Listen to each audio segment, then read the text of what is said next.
I saw him, naked, with the massage therapist I hired for him.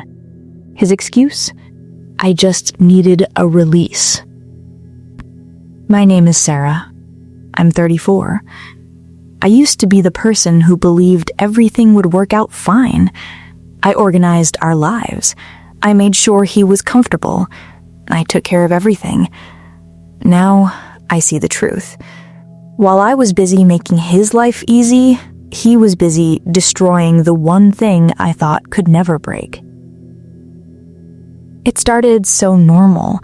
Mark was having drinks with his friend. They were loud, laughing the way drunk guys do.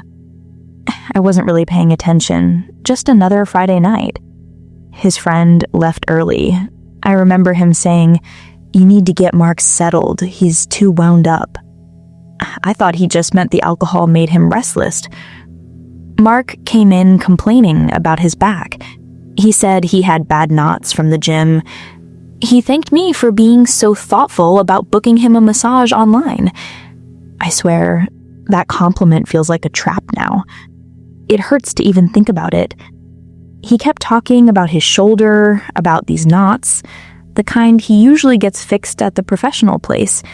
So I booked the deep tissue massage right then. I didn't think twice. That's what I do. I take care of things. I find solutions. It felt like a small, normal thing. Something I was doing for us. My caring felt automatic. I was giving him what he asked for. I was giving him comfort. I didn't know I was actually ordering the thing that would ruin my life. That whole selfless act makes me feel sick now. It makes me feel stupid. After I booked it, the confirmation email showed up on my phone. Her name was right there. Elena. I barely looked at it. Why would I? She was just a service provider. A name on a screen. Now, that name is stuck in my head forever. It's like poison. I can't get rid of it. I keep picturing her setting up the massage table. That table. It's supposed to be about healing, about helping the body. But Mark turned that clean, professional thing into the center of something horrible. I can't stop seeing Elena's name. It's crazy. It feels like a warning I missed. Elena showed up right on time. She was so professional, dressed in scrubs, carrying this big bag. I was actually nice to her. I smiled. I showed her exactly where to set up. I remember saying something stupid like, "Make sure you get those knots out. He really needs it." I was literally inviting the thing that would destroy me into our house, into our private space. The sound of that folding massage table opening in the spare room. It was just a normal sound then. Now, I hear it playing over and over in my head. I walked out and left her with him. I felt like I had just done a good job being a good wife. I really thought our home was safe. I went back to the living room. The session started. I could hear this low, constant, professional sound coming from the room. That sound, it was fake. It was the noise of two people pretending to do a job. I felt totally relaxed.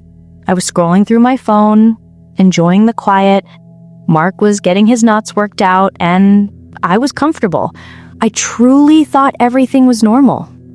I didn't know that the sound I was hearing was just a lie, something to keep me from knowing what was actually happening behind that door. Then, the quiet hit me. About an hour went by, and I realized the low sound had completely stopped. I didn't hear the professional sounds of the massage anymore. It wasn't a thought, exactly. It was a cold feeling starting right in my stomach. Something was wrong. I couldn't explain it, but the house felt too silent. That peace I was enjoying just a minute ago disappeared.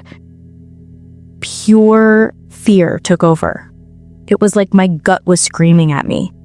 Mark had been too wound up earlier, remember? Now I think that feeling in my gut was my body telling me something bad was happening. I stood up and walked toward the room. I felt like I had the right to just open the door, right? It's my house. But I stopped. My hand was right there on the handle. I didn't knock. I just stopped. It was only a split second, but in that moment, some deep part of me knew that once I turned that handle, my life would be ruined forever. I could feel the cold plastic under my hand. I could have walked away. I could have just gone back to the couch and pretended everything was fine. But the sick feeling in my stomach was too loud. I fought that feeling and pushed the door open. I pushed the door. Not all the way, just wide enough. And what I saw, it was instantly horribly clear. There they were, Mark and Alina. It was this awful, wrong picture of them together right next to the folding massage table. That table, which was supposed to be clean and professional, it became the place where he betrayed me. I didn't have to think. I didn't have to process. What I saw went straight into my brain and burned everything. Everything I thought was true about Mark, about us, about my home, broke right there. It was the end of the disaster I had created, myself. I didn't say anything first. My mind just went blank. What came out wasn't a word. It was a noise. A raw, high scream. It felt like an animal sound of pure shock and pain. I wasn't yelling at them yet. I was yelling because of what I saw. The sound was so loud it felt like it broke the room around me. Everything blurred for a second, just noise and color. I know it destroyed Mark and Elena's moment, but it destroyed something inside me too. It was the complete, final end of my trust, all coming out as pure noise. Mark immediately started moving fast. He was panicking, trying to cover himself. It was pure naked shame. I remember seeing a dark, dirty spot on the carpet where the eucalyptus massage oil had spilled. It wasn't the image of them that suddenly stopped me. It was that small, messy detail of the oil. That smell, mixed with whiskey and sweat, is burned into my memory now. The chaos made it feel like everything was falling apart. I was looking at the mess he made, and that small stain felt bigger than everything. It was the direct physical proof of his guilt right there on the floor of my house. The woman, Elena, she was frozen. She looked absolutely terrified, like she was caught in a trap and couldn't move. She was dressed in her scrubs again, trying to pull her professional look back around her. I looked at her, but I wasn't angry at her. Not at all. In that moment of pure shock, she was just an object in the scene of Mark's crime, not the source of my pain. My anger instantly shot past her, straight to Mark. He was the one who promised me things. He was the one who broke our life. She was just a witness. I stared at him. My voice completely changed. It wasn't loud anymore. It was low and dangerous. I pushed back on his words. If it was purely physical, then what does that say about me? Did I not mean anything? Is that what you're saying? I asked him that directly. I wanted to force him to look past his own selfish needs and see what it cost us. I wanted him to admit that his lie was another attack on me. He said the act didn't mean anything, but my question was about us. I needed him to admit that we meant something, even if he didn't care about his own actions. He wouldn't answer me. He just stood there, looking completely miserable, but he didn't actually speak. He lugged right past my shoulder, fixed on the wall, avoiding my eyes. It was his silence that confirmed everything I feared. His silence said no. It told me that no, I didn't mean anything to him right then. It told me he couldn't even give me the respect of a straight answer, or even a lie that sounded caring. He was emotionally detached, even in the middle of this disaster. That silent stare was worse than all the yelling. I couldn't stand being in the same room as him anymore. That room where the folding massage table was felt like poison. I just turned and walked out. I wasn't running away. I was going to find a safe space.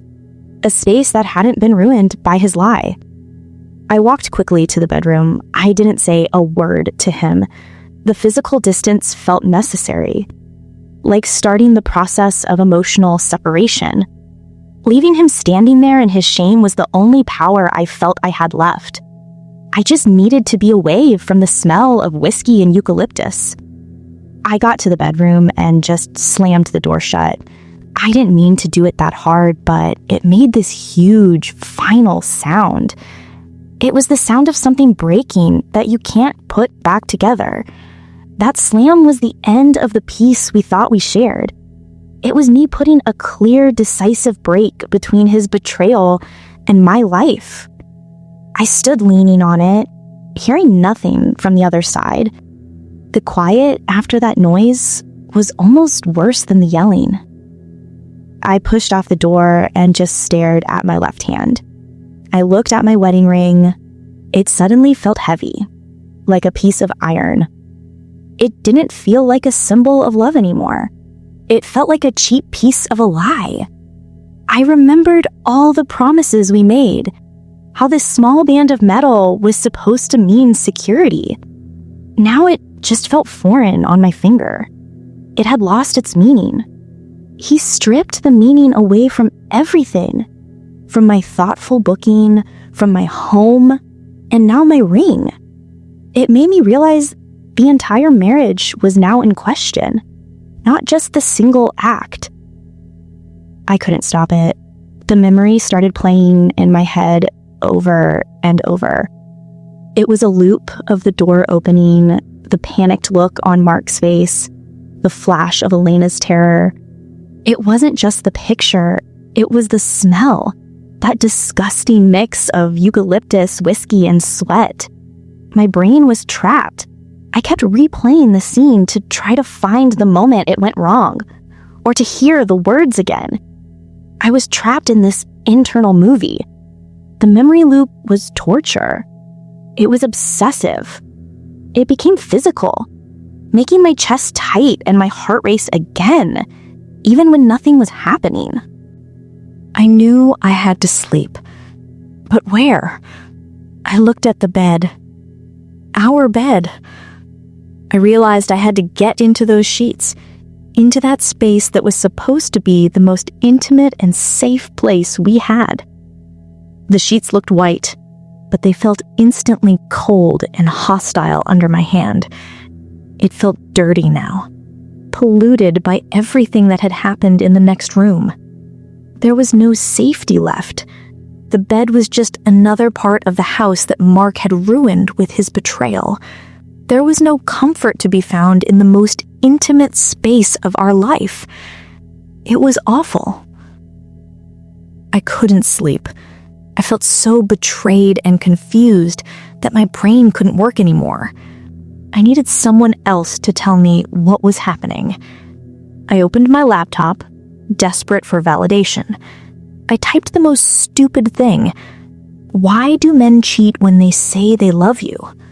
I was searching for an answer from a stranger, some kind of outside authority to explain his actions. I realized my trust in my own judgment was completely broken.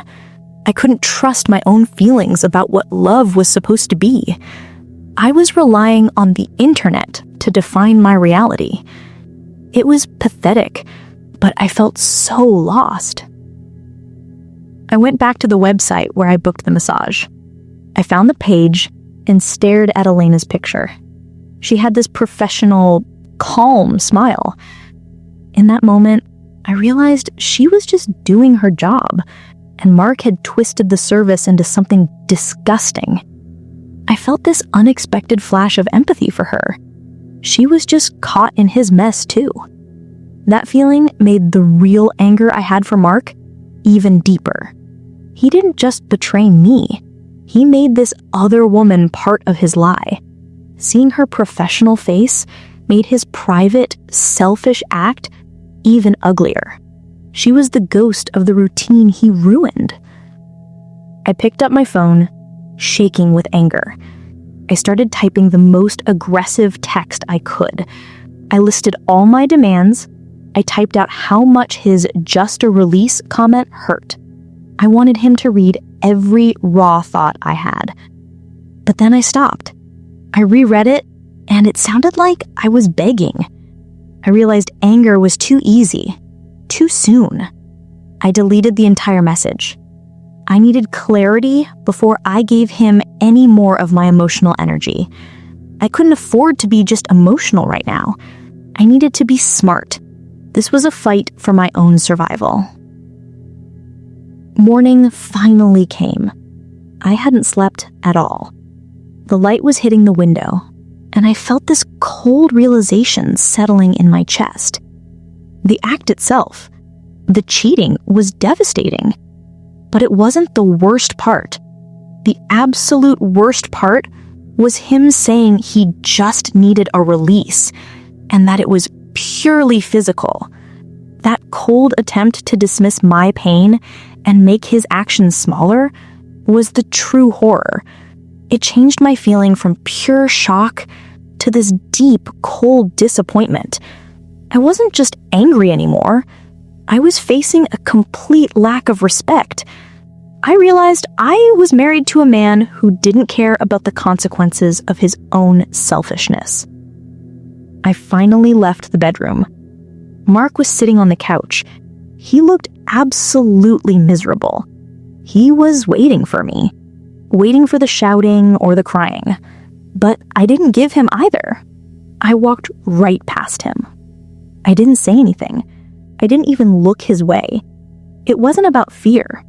It was a sudden, cold inner decision to not give him the emotional energy he was wanting. I wouldn't let him start another fight or another excuse. That silence from me was a new kind of power. I had shifted from being reactive chaos to purposeful emotional withdrawal. I was done giving him my feelings to use. I went to the kitchen and made coffee. I watched the steam rise from the cup. It felt like I was watching my old life disappear into the air. I still haven't spoken to him. The future, which used to be so certain, is now a complete blank page. I don't know what comes next.